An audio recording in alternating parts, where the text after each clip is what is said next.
Kompane saiki malah sumeneng ngono to Mas lek. Jejer aku no malah sumeneng ning nyapa to jane. Anu aku kan jane wit biyen to, gak iso jauh kok sampeyan iki. Nah, Mbah. Nah lho, Mbah. Lho ngene iki. Dewa Tresna iki. Iya. Oke. Dewa Tresna yo. Engko ngatek ya engko ya. Yo ngadeg nek sampean engko aku sampean pegang nak yo ngadeg. Yo mesti wonge to. Wonge. Kan mau tak pegang ra ngadeg-ngadeg kok masalahe. Heeh, ngadeg gune Mbah saban lho ngadeg. Dewa Tresna. Oke. Selamat malam. Wilujeng dalu Dik Niken. Selamat malam, sugeng dalu good night Ayang Akbar. Yang paling ganteng sendiri. Oke, gantengnya nek sendiri. Nek karo kancane ora. Heeh. Sowan ana ing Wonorejo, Dik, dusun Wonorejo. Iya, benar. Di Kecamatan Kepong, Desa Kampung Baru no lho. Lah ya dusune. Dusune Wonorejo. Oh, dusun Wonorejo, Desa Kampung Baru, Kecamatan Kepong, Kabupaten Kediri. Ya. Iya, terima kasih banyak. Ini acaranya kalau boleh tahu? Bersih dusun. Bersih desa, bersih dusun. Ya. Didoakan dulu buat semua dusun Wonorejo, khususnya warga Kediri dan sekitarnya. Terima kasih banyak karena sudah mau hadir di malam hari ini. Tumplek-blek sekali nih Mas penontonnya. Nggih ta, Dik? Iya, sampai teko mburi kono jajal sampean malik. Lah ya akeh. Ora ketok malikmu ngono, ketok bokongku malian. Lah iya, sakmono ya wong tok ya. Iya nek sing goer barang. Ya ibu-ibu paling banyak. Ibu-ibu paling banyak Mas Akbar. Ya didoakan semoga sehat semuanya. Panjang yuswanipun. Mugi-mugi rezekine kathah barokah. Turah-turah. Ora lokaning malah kebak. Mugi-mugi ibu-ibu sedanten teng mriki sageta nimbali wayangan piyambak-piyambak. Loh, Mas, niki teng desa sini itu di mana ini? Di Kepong. Di Kepong ini ada banyak acara, Mas. Oh, ning sak kecamatan Kepong. Malam hari ini wayangan. Ya toh? Dewingi elektun ini bolak-balik. Soalnya akeh wong do rabi ning kene. Oh, usum wong rabi ya. Besok di tanggal 5 ada juga jaranan Mayangkara. Bintang tamunya ini kan Salindri Mas, tenan nih. Oh. Bisa ditawake ya Bu ya. Ya Bu ya. Delok ya Bu ya. Rumahmu dari sini jaraknya jauh atau dekat? Wah, dekat sekali. Hanya 1,5 jam. Ya adoh kuwi. Yo cedak kuwi Mas. Soalnya tak lakoni dengan ikhlas dan hati yang tulus iku mesti cedak. Oh. Ngono lho sayang. Ya sayang, kabarnya gimana sayang? Kangen lho mbek dirimu, kangen lho. Iya. Piye Bu niki Bu?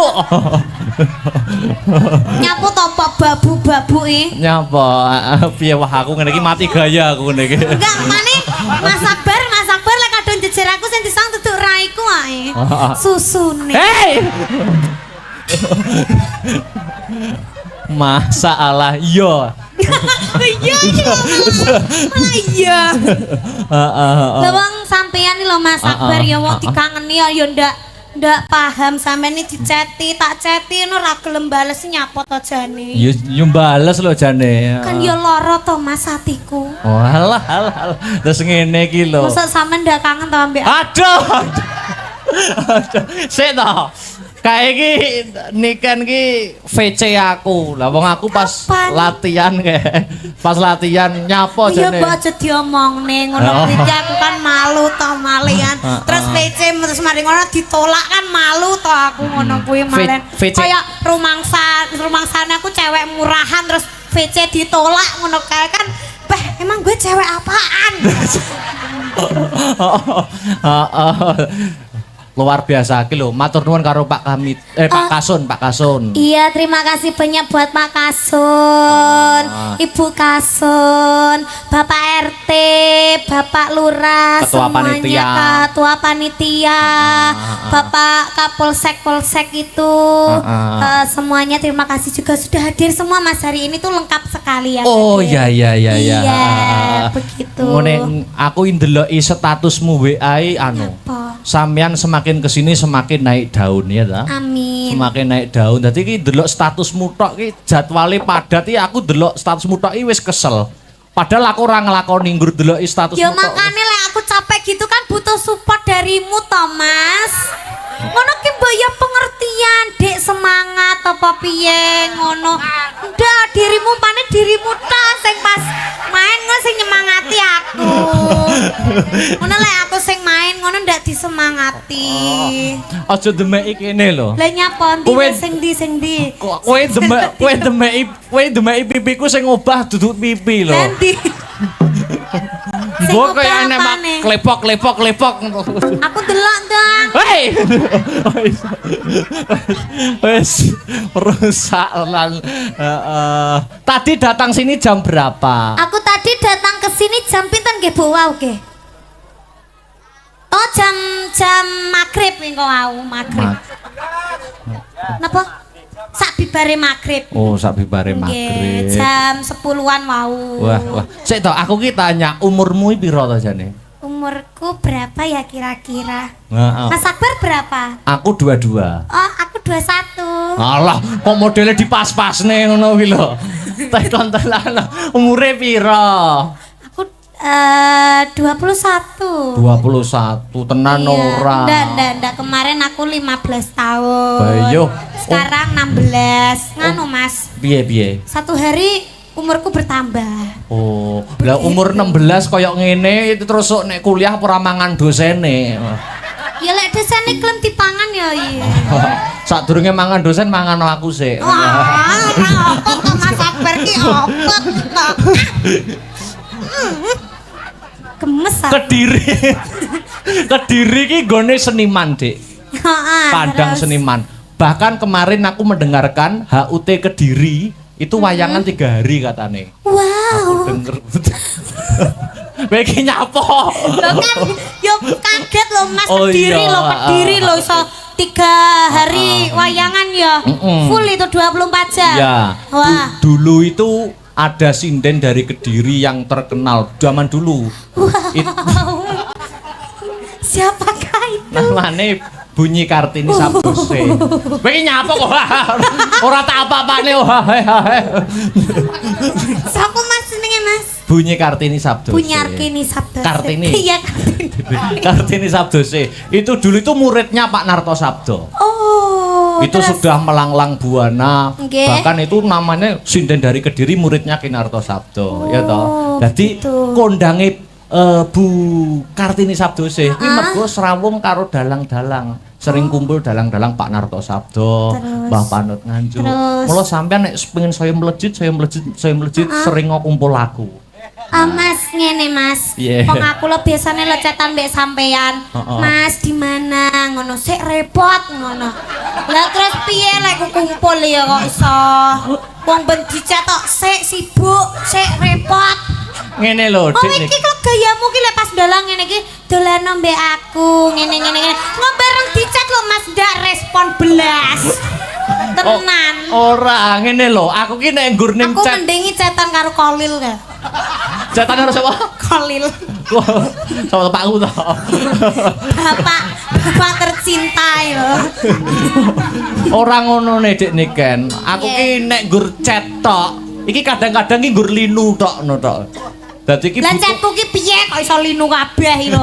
ora maksudnya ki nek nggur kakean rencana kakean anu iki kadang-kadang tidak terrealisasi ngono lho. Malah kadang-kadang sing dadak ngono kuwi malah iso dolan-dolan ayo butuh dolan ngono. Mau didadak aku nek sering ning Solo no.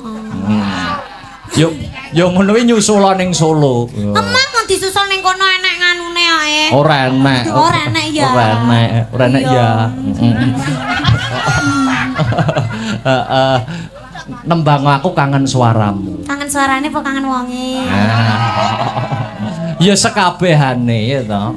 Lek kabeh ora disangoni. Alah, ya kan sangu ora kudu duit. Aku lho ndek ulang tahun lho Mas Ramo kado piye to Mas Sugeng? Lah aku wingi baru lulus anu kok ya ora mbok kado. Baru lulus kuliah. Tak kado buket no. Buket apa bareng tak buka? Loh, buket sempat kemamel sing napani genapa kali lah ya. Sik to wingko salah kirim wingko. Ora Mas. Wah buket kok tak buka isine sotek no. Yang ada sayapnya. Ya sing penting kan kayak hadiah to. Oh lah mosok arep tak nggo apa? Masker. Oh ngene corona ra doyan kuwi. Gila iki lho, maskeran sotek iki lho kok iso ki dicantol endi ora pliket kabeh iki. Oh guys. Nembang. Bowo, warga kene yang ditunggu suaramu dan aku pun juga yang menunggu suaramu. Alah Mas Akbar kita berpelukan dulu dong. Berpelukan dulu. Halah ngene iki sinisin kok wis ning ngisor panggung deniken. Mosok aku ngono kuwi. Ya ngene iki karo kudu jaga wibawa, jaim. Nek ning jero ruang wong loro ya beda. Tak jleng. Aya, nembang Dik. Apa? Bawa yo, apa yo? Apa Pak? Sinden bocah. Oh, Mbah Sukron nyune. Ana sinden tung.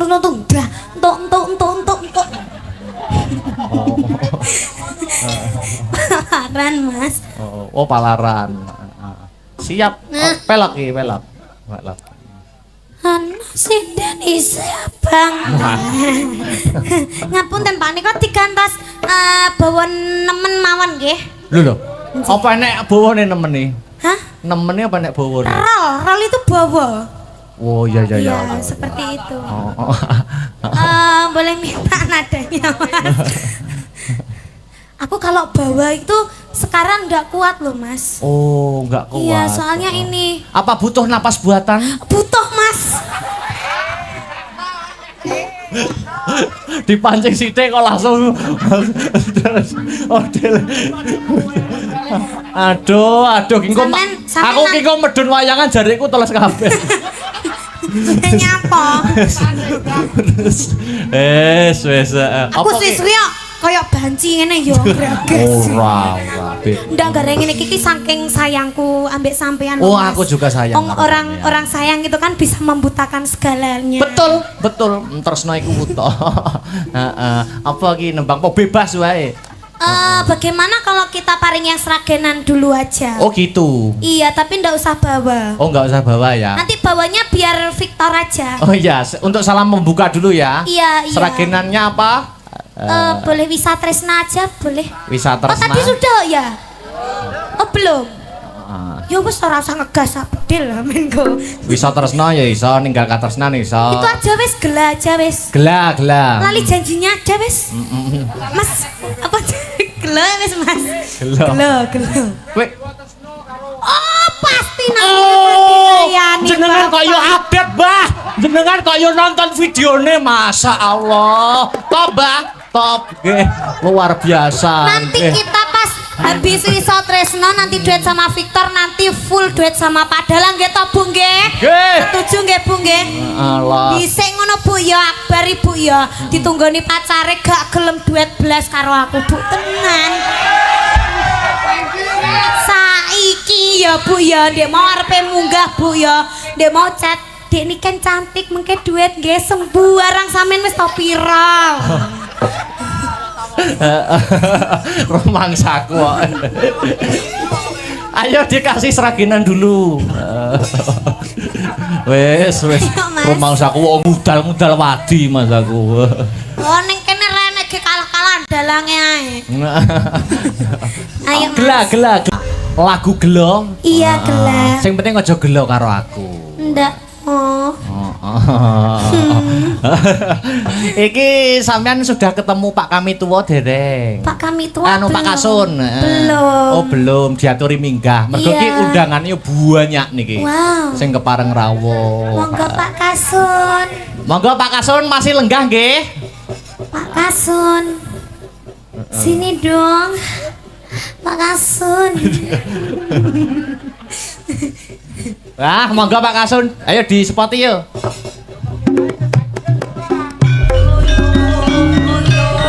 Oyo, oyo, Jawa.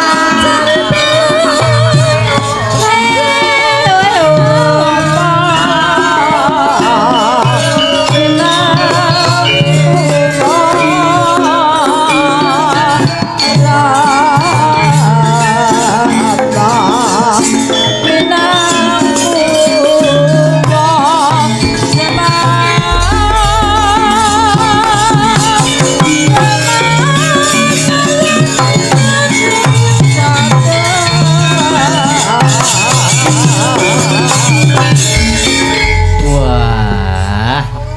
Ini namanya Mas Kasun, bukan Pak Kasun.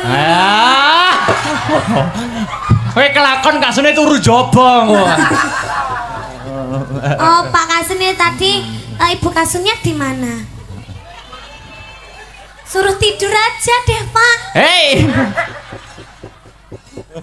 Mboten Pak niki namung gojek nggih, Pak Nggih. nggih. Nggih. Nggih. Anu Pak, sepeda luar. komentar sepatah dua patah Ya, kata. monggo. Acara malam ini gimana? Iya.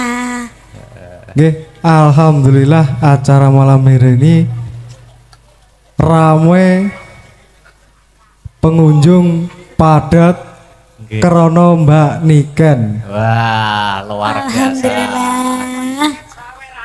Hah? Halah Pak, mboten Pak, sanes kula sing ngomong nggih Pak nggih. Niku kanca kula. Oh kancane niki. Nggih bola niken Salindri. Sing rawuh sinten mawon Pak undangane niki? Nggih, Sing taksih lenggah.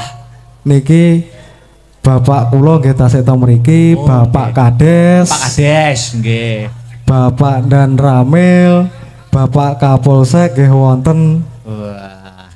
Mboten rugi Pak nggih wayangan nggih. Mboten rugi. Alhamdulillah niki wau nggih Pak Camat rawuh. Oke. Cuma sampun kondur rumiyin. Oh, Pak Camat nggih. Nggih. Nah, monggo Pak, niki napa sing saged nembang Dono Swanten sinten kinten-kinten. Mumpung wonten Napa panjenengan ki Mbak? Nek kula ki mbak mboten saged nyanyi. Oh, Kula tak nyerahne bapake. Kula serahne bapake nek nyanyi. nggih monggo. Monggo Bapak Kades Oh, Pak Kades. Kampung Baru. Monggo Pak Kades Kampung Nggih, Baru. Monggo. Mriki nyusul mriki. Monggo Pak Kades, Pak Lurah. Aturan mriki.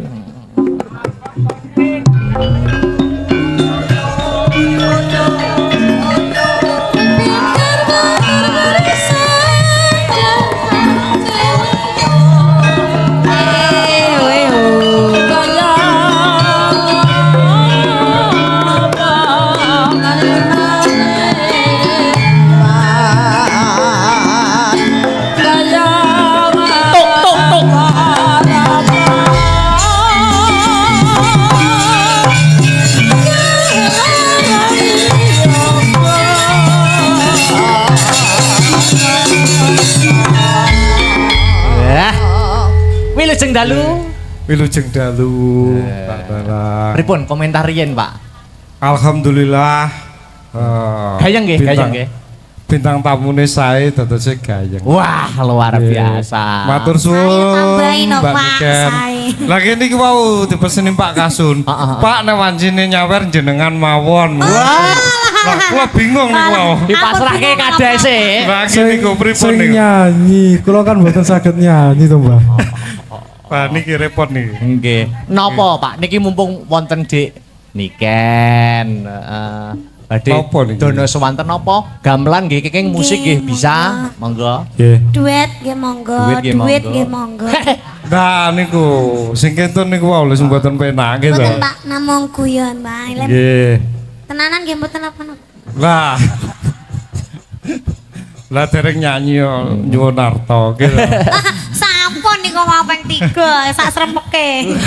Nggih nggih. Napa niki, Pak? Ngersake napa tembang napa? Nggih. Duet Pak. Wadah. Ah, duet napa, Pak? Oke. Monggo. Duet napa?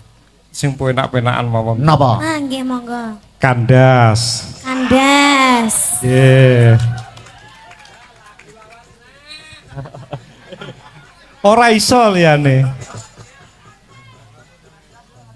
Oh nggih, matur ngeten mengke Pak Sekdes. Oh nggih. Nggih, kali Pak Dan Ramil ugi Pak Kapolsek. Nggih. Mengke diunggahke sedaya mengke. Nggih. Bar niki. Nggih. Nek kandas didhisikke. Nggih, kandas dhisik nih. Pengen nyicipi. Niki kula panjeri riyen. Waduh, Nggih. ha iki. Bapak ijen kaya apa to, Papa? Bah, cekatan tenan. Cekatan niku. Nggih, langsung set ngoten neh. Matur sembah nuwun nggih Pak nggih. Sami-sami. Ampun nangis lho Pak, wong mandak. Sak lembar lo nangis Lah nggih, berkaca-kaca. niku jatahe putrane. Tapi mboten napa-napa, Niki benjing. nak nggih dianggap putra to, Pak. Dianggap anake dhewe. Benjing damel sangu sekolah. Sangu Pak Niken. sekolah. Nggih to.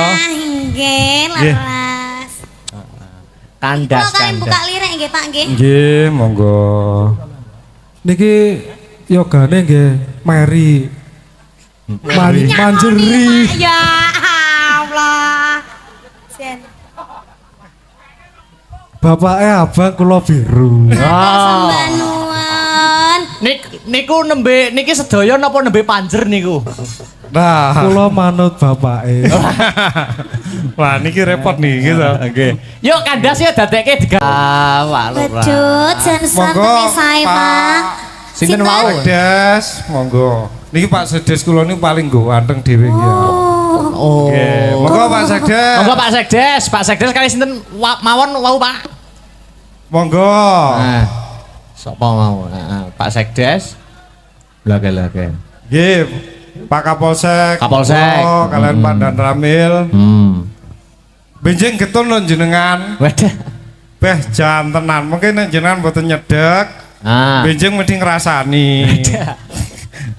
Pak Sekdes, Pak Sekdes. Monggo. Pak Kapolsek.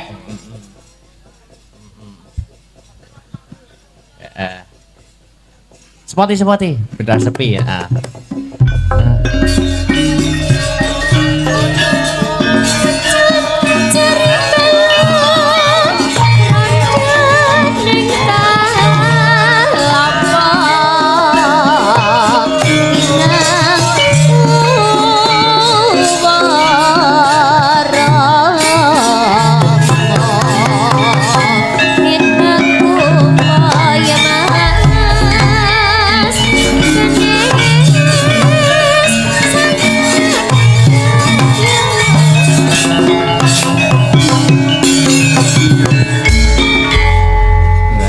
Niki Pak Sekdes niki nggih. Nggih. Ya. Wilujeng dalu. Wilujeng dalu, Pak.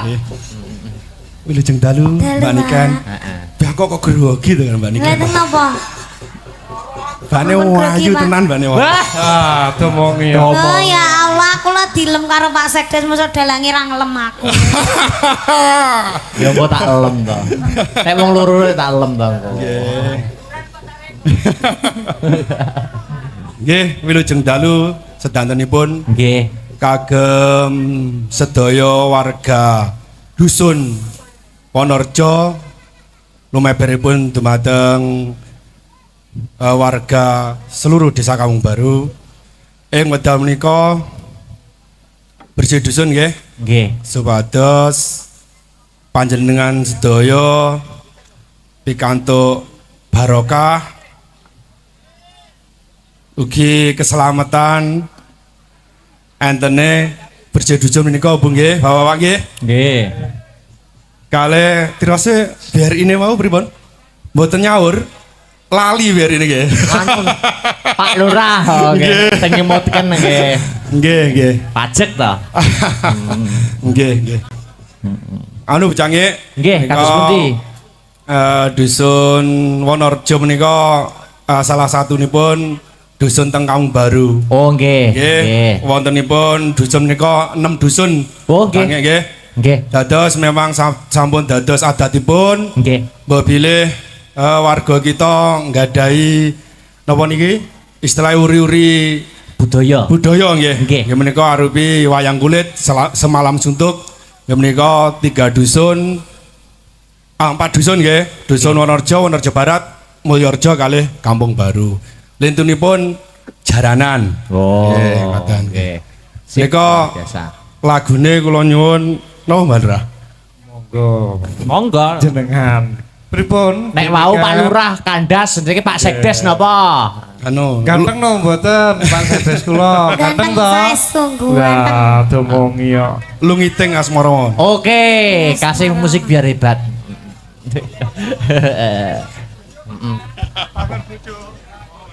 Pak Sekdes. Wah kok tradisine kene mesti disawere dhisik ya. Ya harus. Terima kasih nggih Pak nggih, matur sembah nuwun. Wah. Jen Pak Sekdes ganteng Lah tenan to. Domongi yo.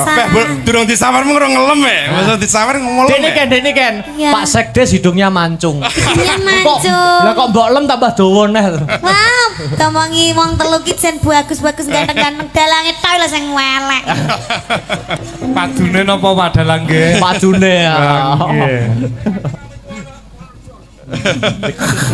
Napa Pak Sekdes? Anu Lungiting Asmara. Lungiting Asmara. Lungiting Asmara. Oke, yuk terima kasih. Matur Terima suwun. kasih Pak. Yes. Niki sinten malih Pak Lurah? Nggih, monggo Pak Kapolsek. Kapolsek kersa mboten? Heeh. Monggo sareng-sareng. Heeh. Oh nikan mawon. Heeh. Oh nggih, matur nuwun. Badhe Sampun, nyam Mas. Siap. nyuwun lagu. Napa? Bojomu tak silie. Kula semerup kan TikTok kan ngoten. Wah, Pak Lurah yo TikTokan to. Wah, Asline Kan, pripun? Lurah milenial TikTokan barang nggih. Niku kan panjenengan niki. Wah, Wah, Pak bojomu Wih, lho. nasi lintune niku napa malih Pak? Sampun. Miris ya lagune. Nganu Mas lirike sing miris Mas. Kok iso? Bojomu sesuk tak silihen ra penak tak balekne lah. Oh iya. Sing nggon penak ki apane? Maksudnya dijak omong-omongan ngono. Walah, nggih kurang no paling. Oh mboten Pak, mboten. Nggih matur sembah nuwun nggih Pak. Alah mboten usah Pak. Alah napa to jenengan. Mungkin ditambahi malih. Siap Matur no, suwun. nggih. Oh. Oke, ya dipinangkani sik. Apa? Oh, ya karo sapa? Lainnya dulu. Oh, lainnya dulu. Oke, lainnya dulu. Ini gimana Mas Akbar? Aku masih stay di sini. Ya. Ning kene bae wis to ning kene bae ibu-ibu ki seneng lekane aku. Wes ya. Ning kene khusus dina iki dilencertne ini kan Salindri. Dilencretke. Apa sing anu diganteni liyane, Dik? Ganteni liyane ya. Apa sing musik? Oh. Dewa Tresna nggih. Oke. Permintaan. Kompane saiki malah sumeneng ngono to Mas lek. Jejer aku no malah sumeneng ning nyapa to jane. Anu aku kan jane wit biyen to, gak iso jauh kok sampeyan iki. Nah, Mbah. Nah lho, Mbah. Lho ngene iki. Dewa Tresna iki. Iya. Oke. Dewa Tresna yo. Engko ngatek ya engko ya. Yo ngadeg nek sampean engko aku sampean pegang nak yo ngadeg. Yo mesti wonge to. Wonge. Kan mau tak pegang ra ngadeg-ngadeg kok masalahe. Heeh, ngadeg gune Mbah Saban lho ngadeg. Bang apa Sinden iki? ki kok ra iso ngempet ya? Ngopo? Sinden ngono kae lho. Lah sampean yo ngempet yo kuat no ngati goro-goro iki. Kan aku enggak kebelet tapi. Oh, gak kebelet. Heeh. Ayo, Nyapa? yo nyanyi to mosok matun. Ya nyanyi apa? Apa ki mau ana pamundhut lewung Masa gubuk nemune kok iso ta nemu? gubuk asmara. Masa nemune kok iso?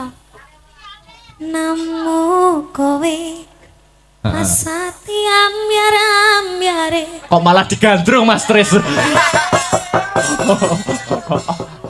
Alah, Aja gelem digandrung Pak Niken. sesuk iso. Kibotmu kadal lho engko. Iki diparingi sing halus apa sing kasar, Mas? Kasar nggih, anget-anget nggih. Mas Akbar ini nek ketemu aku ini mesti njaluke sing kasar. Nggih.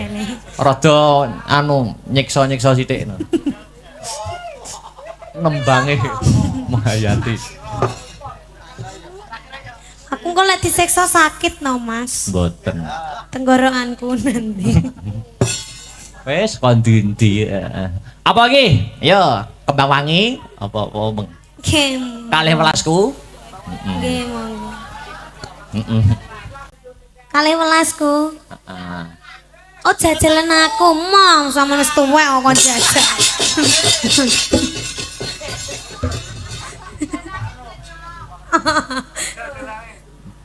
Jangan nodai keperjakaanku.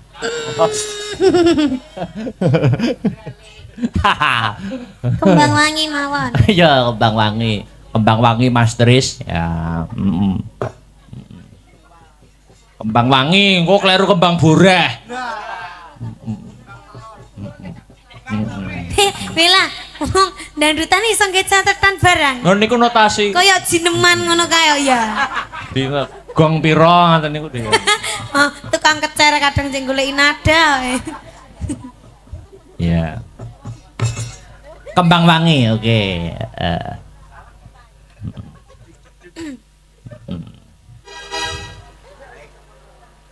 Nadane nganu, Mas. Nah, Nadane C. Nah, C Mas Tris. C ning wok. Tak kira B ning C. F. B ning apa? B ning F tak kira. B ning F. BF ke apa, Mas? Itu ya apa ya? Iki lambemu ketatap mik ta wi mau. Heeh. Ayo kembang wangi. Monggo Mas Tris, tanjake. Ya. Duduk dulu Dek Niken. Jangan Aku duduk dulu. Kepengen nanu. Jangan duduk. Sinden semua. dulu. Sinden semua jumeneng. Ya. Sinden semua Wah. jumeneng. Jumeneng ke depan. Nah, jumeneng kabeh. Dek Niken depan dhewe mandu jogete. Depan dhewe kok pengen jlungguh apa piye? Ya mesti kayak jarak. Dadi Dek Niken sing mandu gerak. Nggo ikuti gerak Dek Niken. Gak mau. Pargoi. Lagune apa, Mas? Labuke kok gak ngatek kok. Ngawut. Masa kae buke lingkuh tapi wis ana sing ngatek. Kasepuan niku. Kasepuan. Ben. Niku jaman 6 nggih jumeneng bubar sinem niku. Ning gandeng sampun sepuh. Ngono, Dik. Apa ki lagune? Apa ngongkon aku iki? Yo ning kono. Ayo to. Apa lagune? Semarang. Bilang dulu no. Seraginan Cantik, boleh. Cantik. Cantik. Di depan sana. Seraginan boleh, musik juga Ken boleh. Sayang ngono. Neken sayang. Nyapo. Bila nyapo aku. Ora Tuh, cetha. ben semangat to. Oke. Ya. Heeh. Apa ki? Lagune. Seraginan apa Anu musik? mawon. Dangdut ular kambang mawon. Oh ya. Ular kambang dipargoine ngono kan. Aja. Enak. Becek apa? Terus sing yoso ini kono kucluk. Apa? Ini pargoi-pargoi lho Mas. Aku Apa ki? malah sing Musik biar kagetan. berarti musik. Ya no musik. Napa Mbak? Mbak napa? Soto, rawon, kroto, napa? Apa? Loh. Lah kok malah takon aku mulai lho aku ki kok. Sanes sampun apa gamelan ninggal katresnan. Sanes kok panggah gamelan domongi sing eneng kike lho. Kok ndak manuti Oh, nyapu musik. to jane. Ya sanes. Sanes. Mas wis catetanmu apa ae to jane? Heeh. Kok rasaku lagu apa enggak kuwi? Lah malah cucur bawuk ngene aja. Catetanmu kuwi lho. Wah, Wi walike malah nyukur. oh ikan dalam kolam. Jangan Ah, dulu. piye cocok kuwi. Janganlah nikah ke wo. Terukan dikiken ya nggo jakete. Halah nerokne aku lek kangelan. Bisa. Ikan dalam kolam Mas Tris ya. Panjaran sari Kadek tresnanya sakarna kejumakan Kaduh retno bermoro isop sarine si kumbang iku antuk sejatine madu sirate rasu mitare akaraban waju ibere lumayan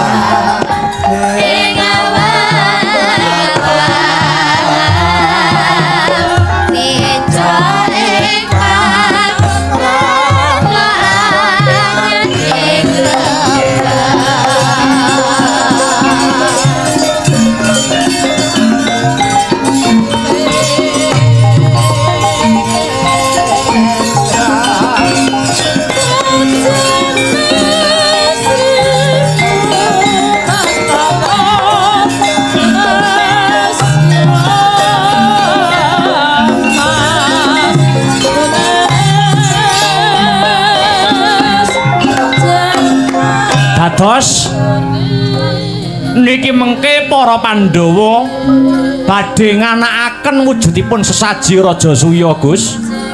Iya Kakang Semar. Kabar wis mebar pawarta swarata yen to para Pandhawa bakal ngadani upacara syukur kunjuk marang purbaning Gusti kang kawekas. Dene syarate kang cacah ana 3 wis dikawuningani dening para Pandhawa.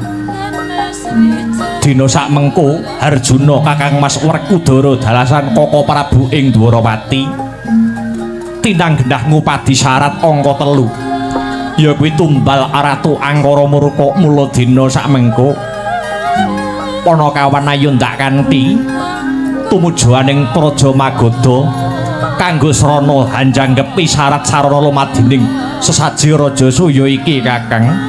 Semangga kula dherekaken, Gus.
Miyat langening kalang iwan aglar pandamun jar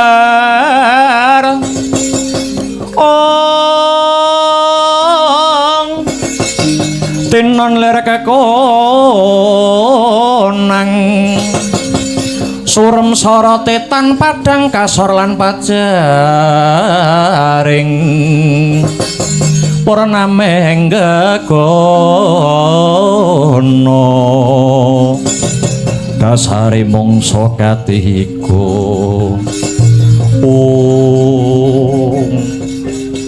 Werkudara lan Janaka mandhek luwih dhisik ya Di aku lan Siadi sakloron wis tumekananing tapel wates negara Magoda ana ngarep iki ana wujuding gunung kang ingaranan Gunung Setyaka nanging ing kene sing tak rembug dudu perkara gununge nanging sawangen ana dhuwuring gunung kae ana tambur kae jenenge tambur Kyai Gurnita apa tambur Kyai Gurnita mau bebayani mangkene ya Di sapa wae kang wani mlebu ana negara Magoda waton wong kuwi saka njaban rangkah tambur kae bakale muni dhewe tanpa tinabuh Werkudara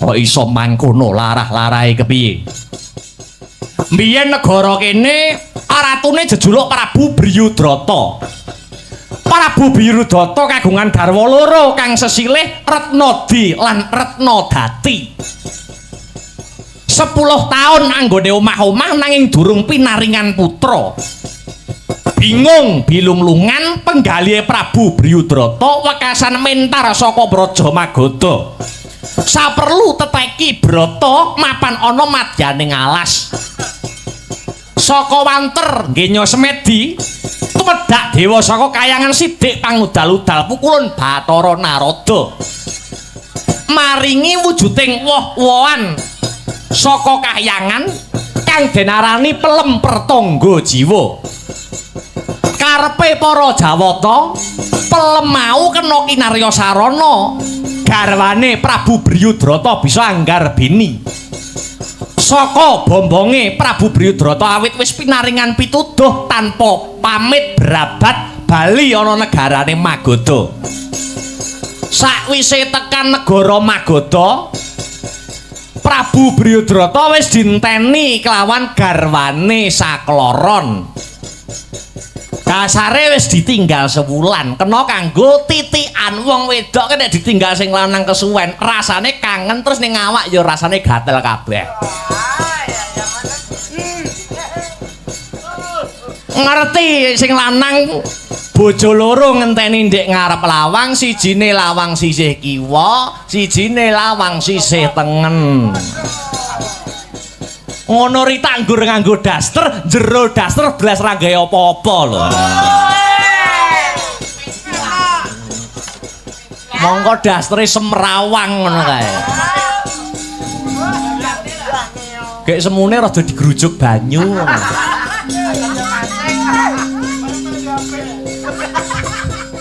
wekasan pelemper tangga jiwa diparingke kelawan garwane ya kuwi Retnadi karo Retnadati bayangno peleme nggur siji dinggo royokan bojo loro iki satemah pelem disigar brak dadi loro siji diwenehke mbok wek siji diwenehke mbok nom bar mangan pelem langsung nggarbini ya kuwi 9 wulan 10 dina mekaten Kakang Prabu ya bojo loro meteng bareng 9 wulan 10 dina sak banjure bayu mau lair saka garwa kekarone nanging wujute separo-separo ora sak lumrahe manungsa rumangsa lingsem utawa isin rasane Prabu Bryudrata ing ngatasé Ratu Gung Binetara duweni anak sing wujute separo-separo bayi mau banjur dibuang ana tengah alas bayi mau ditemu karo wewe wedok sing jenenge Nyai Joro. Bayi mau rinumpaka kelawan Nyai Joro, bayi separo-separo digathukke plek dadi siji, dadi manungsa lumrah. Njur karo Nyai Joro, bayi mau diparingi tetenger, Joko Slewah ya Joro Sando. Wiwit cilik Joro Sando ora tau srawung karo menungsa, ning srawunge karo bangsaning Satuwana. Simo, Banteng, Srenggala lan sapanunggalane. Mula ora mokal patrape Joro Sando kae wengis amarga wiwit cilik srawunge mung karo kewan. Nuju sawijining dina Joro Sando mau takon karo Nyai Joro, "Mbok, sak temene iki wong tuaku sapa?" Diwangsuli karo Nyai Joro, "Kowe kuwi anake Prabu Bryudrata, Ratu Negara Magoda, nanging kowe dibuang ana alas kene." Krungu dedongenane Nyai Joro muntap si Joro Sando. Nganti nglabrak tumuju ning negara Magoda. Ketemu karo bapakne. Joro Sando ora gelem nyembah, ora gelem basa, malah ngangkat wujuding pedang ligan. Ndase bapake dibabat nganti tugel-tel, mati Prabu Bryudrata. Ora tekan semono. Kulite bapake dibeset-beset, kulite dadekke tambur, ya dadene tambur Kyai Gurnita kae. Mula yen ana pawongan sing liwat sak kiwa tengening kene, tambur kae muni dhewe. Upama bisa tata jalma manungsa, Prabu Bryudrata kae kepengin sampurna nyawane. Amarga sukmane isih nglambrang durung bisa bali marang mula-mulanira. Lajeng kados pundi sarananipun supados Prabu Bryudrata saged kasampurnakaken suksmanipun Ka Prabu? Janaka saged sanget boten negakaken panandhangipun Prabu Bryudrata klawau Ka Prabu. Tibanana jemparing jeboleng tambur kae. Kareben sampurna manjing ana kasuwargan jati sukmane Prabu Bryudrata.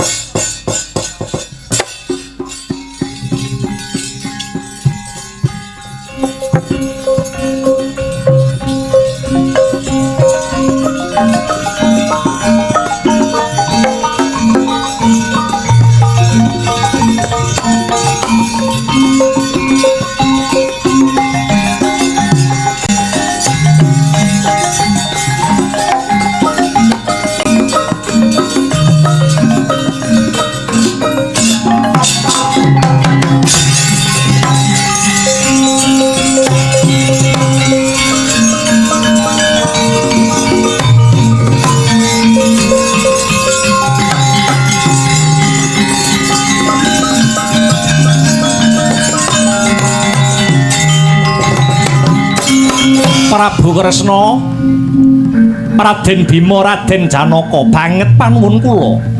Pranyata paduka pepethinganing satriya awit saged ngentas panandhang kula. Babagan katentremaning bawana kula titip anak kula pun Jara Sanda dumateng Prabu Kresna. Sumangga anggenipun badhe murba kang sarta masesa Sang Prabu.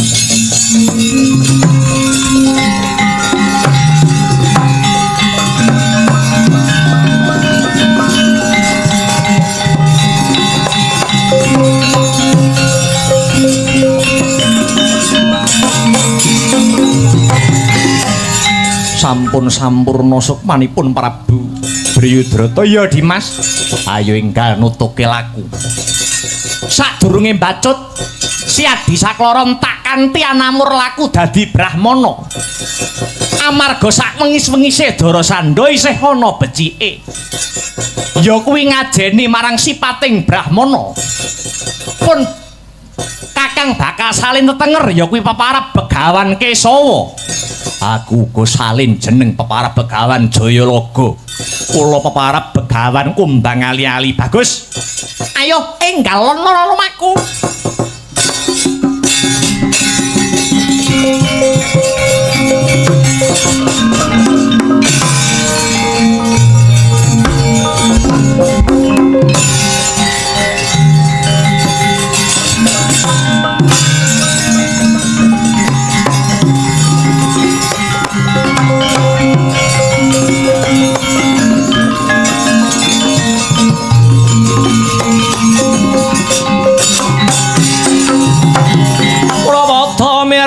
ingsun.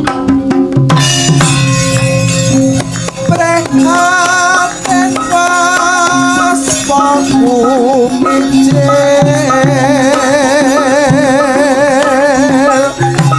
tuku dahan tanpa karya sakang rinemakan Gusti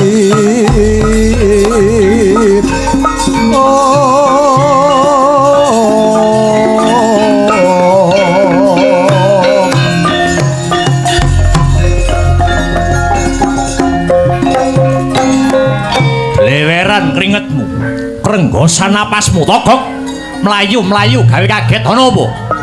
Unjuk uning sinuwun sajroning perang gegemburan Prabu Amsa dalah Prabu Dimbaka dipun pejahi kalian Ratu Mandura Prabu Baladewa lan panenggak Pandhawa pun Werkudara sinuwun. Iblis lalat.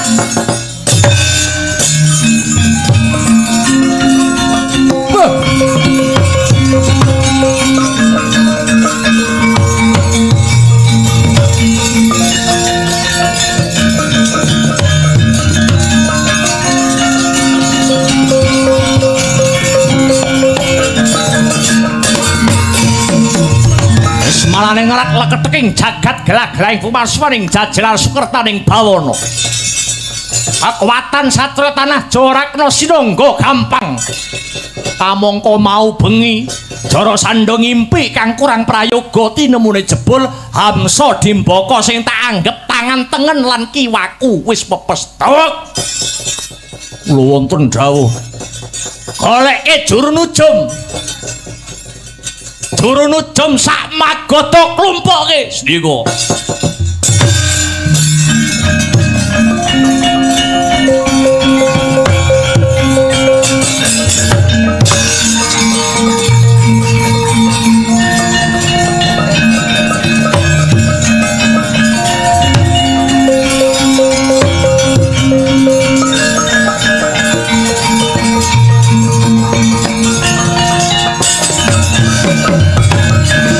Juru nujum iki nggih. Jenengmu sapa? Nami kula pun Begawan Amonggati. Amonggati. Nggih. Coba werdekno apa sing dadi pasupenaning Jara Sandha.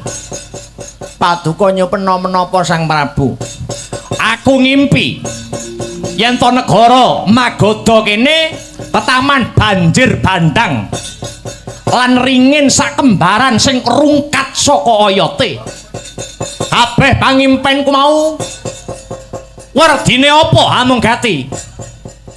Banjir bandang ingkang anempuh punika merdekaken menawi negara Magadha badhe kedatengan mengsah lan ringin sakembaran ingkang sol saking oyote punika mengku werdi kamukten kang sarta kawibawan paduka badhe rebah badhe rubuh.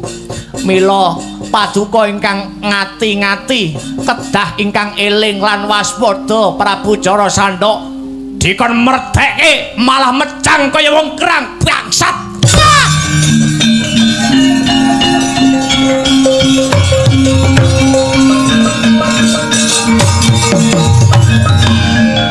Golek meneh. Nggih.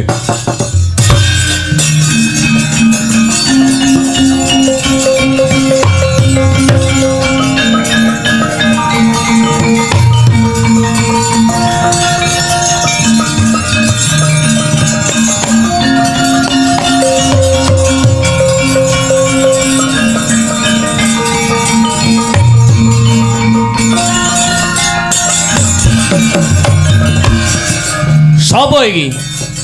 Nami kula Sabun. Kowe ya juru nujum nggih. Omah kula Desa Pisang. Werdekno pangimpenku Magadha kene ketaman banjir bandang lan ringin sakembaran kang rungkat saka yote. Ngimpiku mau kabeh tegese apa? Kula jarwani pangimpen paduka menika mengku werdi. Mbok menawi umur utawi yuswa panjenengan namung kantun sak siliring bawang, paduka kedah tata iki ya padha wae.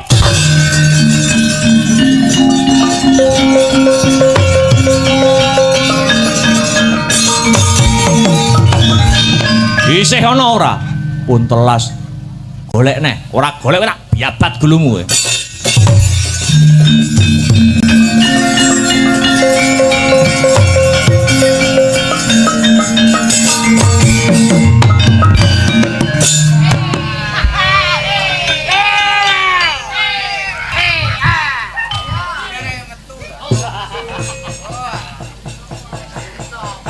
Aku ngimpi negara Magoda kene kedatengan banjir bandang.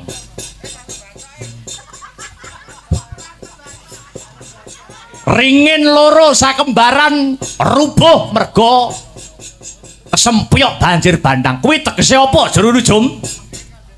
Sego. Lho. Sego piye to iki?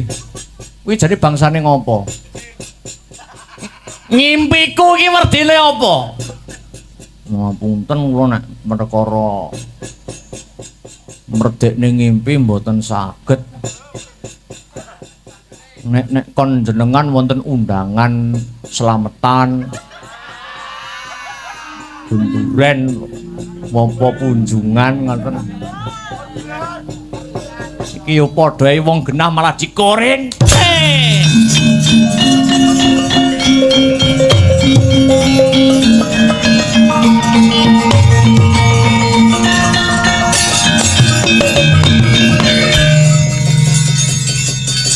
Piye? Mbok pendem bathange? Mboten. Ora usah, pakake kirik wae. Golek neh sing pungkasan.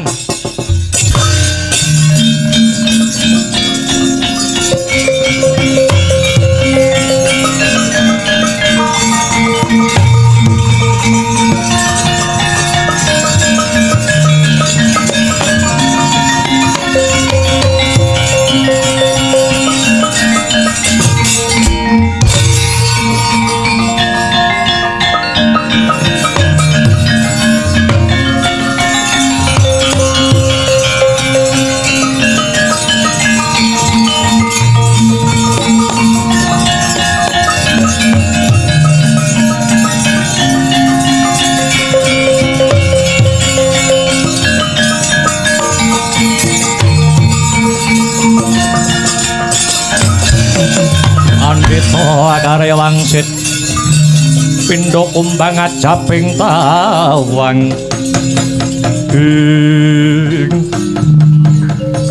iki ana brahmana cacah 3 mara gage tepungna sapa peparape brahmana katelune Sudyamastani Sang Prabu peparapku Begawan Kesawa sing gagah gedhe dhuwur.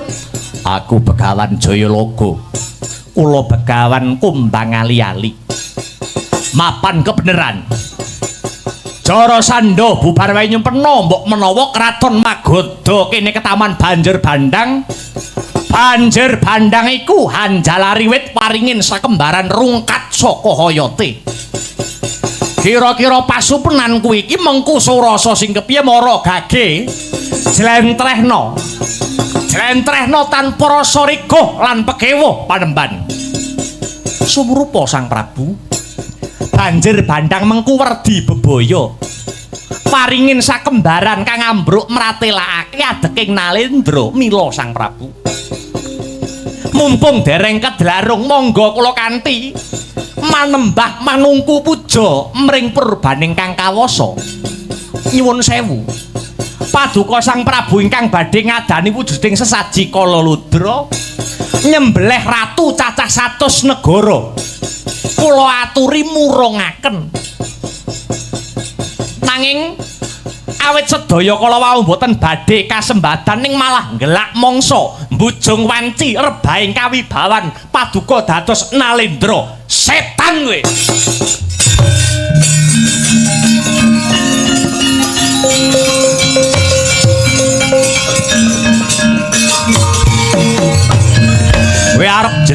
nindakake pangimpenku monggo. Ning aja pisan-pisan kuwi nyenggol babakan Kalaludra. Merga kuwi kapitayanku. Tresmak bathok mata mlorok ora ndedelok. Jebul yen mungu gemi kapitayanmu babar pisan ora nglandhepke kawaskitanmu. Jarasandha. Sejatine aku dudu Brahmana, aku Ratu Ndwarawati Prabu Kresna. Pamonging Pandhawa. Dene ana mburiku iki panenggak Pandhawa Werkudara lan panengah Pandhawa Si Arjuna. Ayo arep apa kowe? Ya.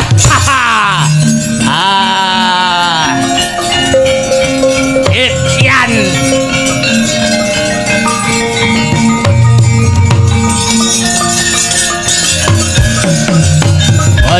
Bojleng iblis laknat padha kekucekan. Iwak kecemplung wuwu tange wisaning mlayu. Ayo keroyokan Jarasandha. Ora watak satriya tanah Jawa main keroyokan. Pilihan siji ngantarane wong telu iki. Sing gedhe dur kon ngadepi aku Werkudara. Kowe sing dipilih Yayi. Metu tak blingkat nyawane.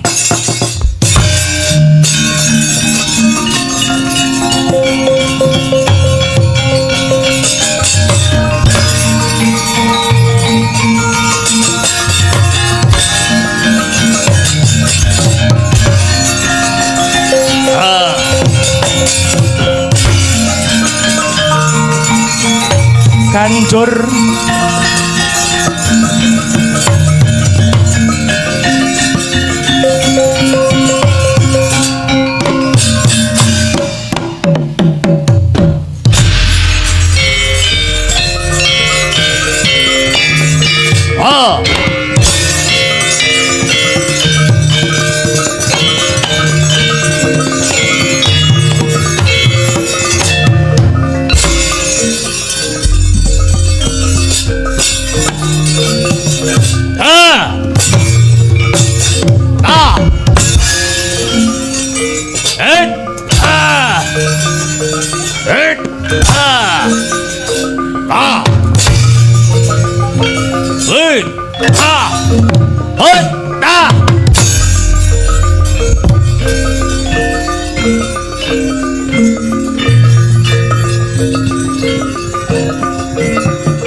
Yayi. Ora kalah. Loh, lah kok mundur? Leren. Si Adi mesti lali dongengane pun Kakang ana ngarep mau, gitu. Jarasandha linahirake lantaran sigaran pelemper tangga jiwa. Sandangan sing pating gedubel kae kanggo nutupi pengapesane. Yen si Adi tanggap apa sing tak kandhake iki tak kira ora perlu ngentekke tenaga anggonmu ngrampungke si Jarasandha kae.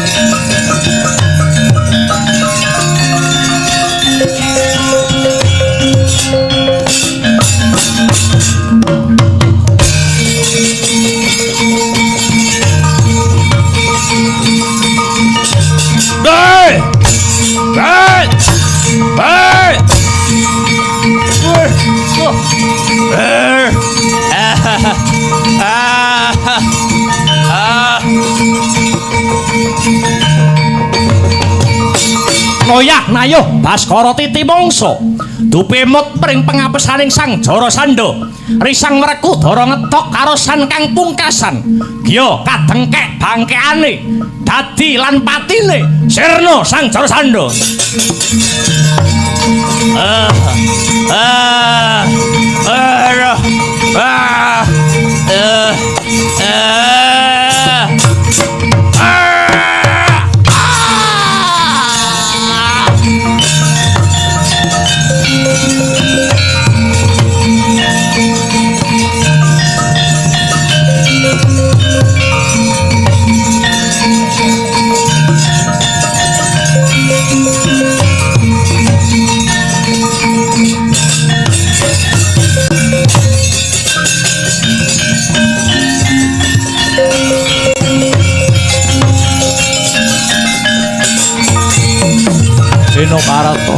dasar tamtu tamtuning utama titi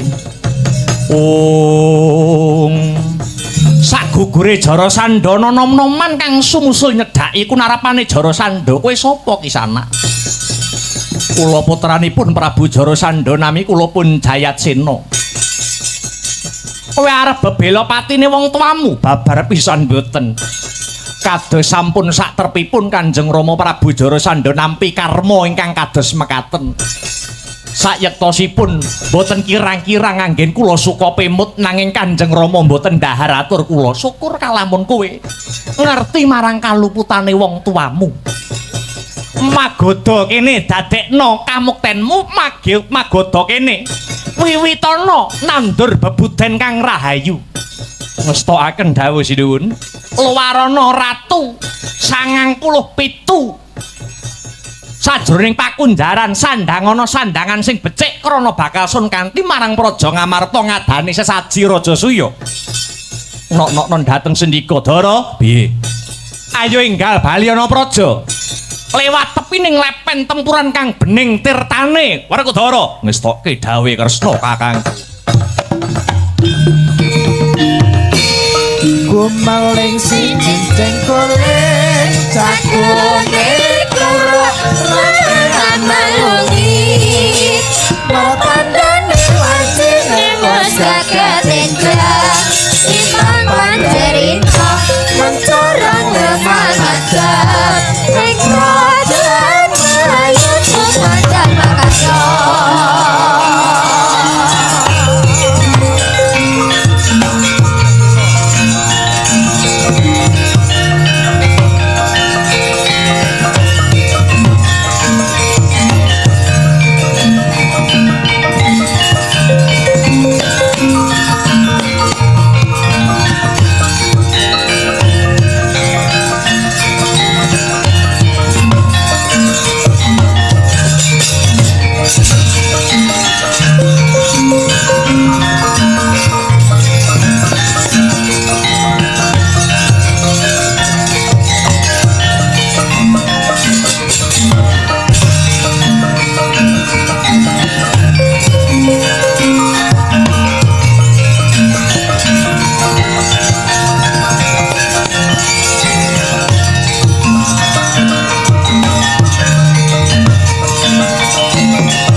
Putu Prabu, aku eyangmu Prabu Matswapati kang makili Nalendra 100 negara kanthi lila legawa kang sarta gambiraning manah.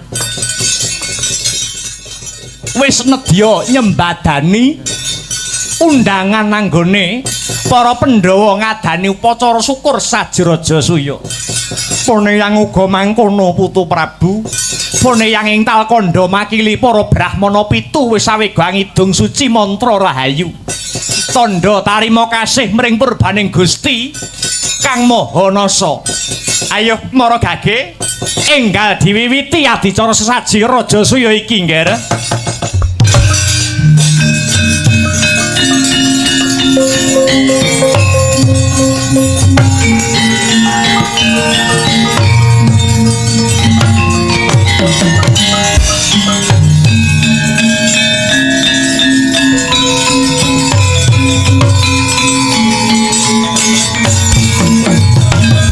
Urwa Madya Wasana upacara sesaji Rajasuya sampun kaleksanan. Pramila saking menika dulur Pandhawa dipun sekseni sesarengan nggih. Sampun kasembadan anggenipun ngadani sesaji Rajasuya rak nggih ngoten. Kanthi wontenipun sesaji Rajasuya Prabu Puntadewa pinaringan gelar Ratu Samrat, Prabu Kresna pinaringan gelar Pamong Agung. Geger Jawi.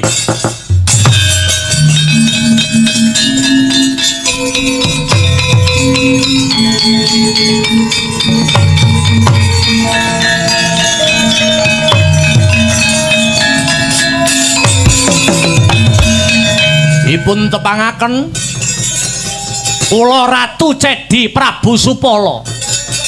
Kula mboten sarujuk wontenipun sesaji raja saya menika. Prabu Puntadewa diparingi gelar Ratu Samrat, Ratu Agung. Sing agung niku napane? Ratu kelemar-kelemar kaya laler apa maneh Prabu Kresna. Dinobatke dadi Pamong Agung. Wah, saya gembelo ndase. Kresna kok Pamong Agung, mantan maling, mantan gento, dikira Supala ora ngerti sejarahe Ratu Ndwarawati. Begal rampok kecu titir kidul Narayana, titir lor malinge ya Narayana. Kaya ngono kok Pamong Agung.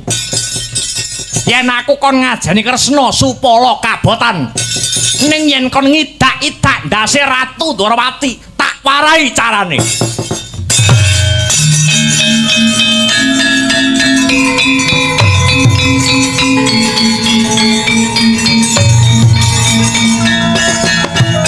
Eleng-eleng Prabu Kresna titise Sang Hyang Wisnu. Ora rengu ning malah gumuyu jroning kalbu.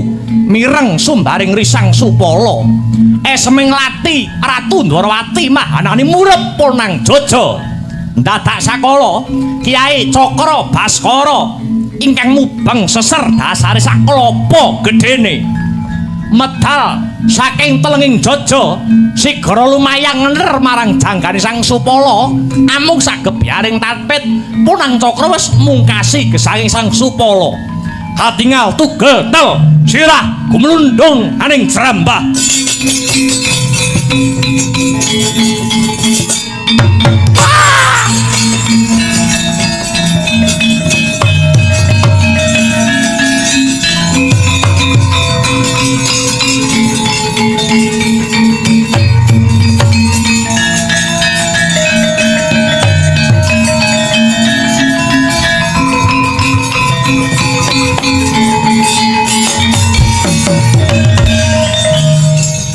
Ngaturaken pangapunten kang wayah nyuwun pangapunten menawi damel gugup garagapan ingkang sami lenggah.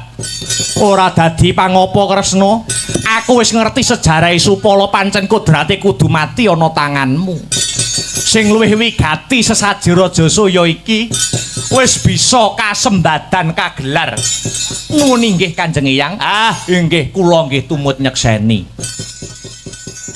Sing becik dadya patuladan kang ala kagiles anut lakuning jaman.